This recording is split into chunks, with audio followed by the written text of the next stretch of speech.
एक बार की बात है। एक छोटे से गांव में एक पुराना वीरान घर था जिसे सभी भूत बंगला कहते थे। गांव वाले कहते थे कि उस घर में एक आत्मा भटकती है जिसने अपने जीवन में बहुत कष्ट झेला था। कोई भी उस घर के पास जाने की हिम्मत नहीं करता था। एक दिन गांव में एक नवयुवक आया जिसका नाम था अरुण।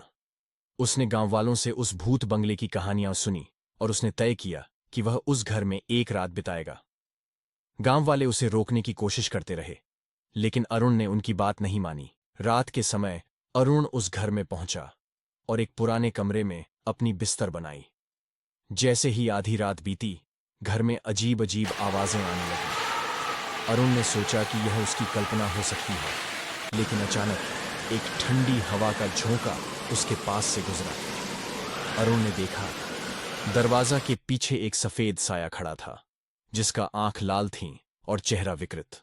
वह साया धीरे धीरे अरुण की तरफ बढ़ने लगा। अरुण की धड़कनें तेज हो गईं, लेकिन उसने हिम्मत नहीं हारी। तुम कौन हो? साया रुका और बोला, मैं इस घर का पुराना निवासी हूँ। मेरे साथ हुए अन्याय का बदला लेने के लिए मैं यहाँ भटक रहा हूँ। अरुण ने साहस दिखाते हुए कहा। मैं तुम्हारी मदद करूंगा। तुम्हारे कष्टों का कारण जानकर तुम्हें शांति दिलाने का प्रयास करूंगा। साया ने अरुण की बातों पर विश्वास किया और धीरे धीरे गायब हो गया।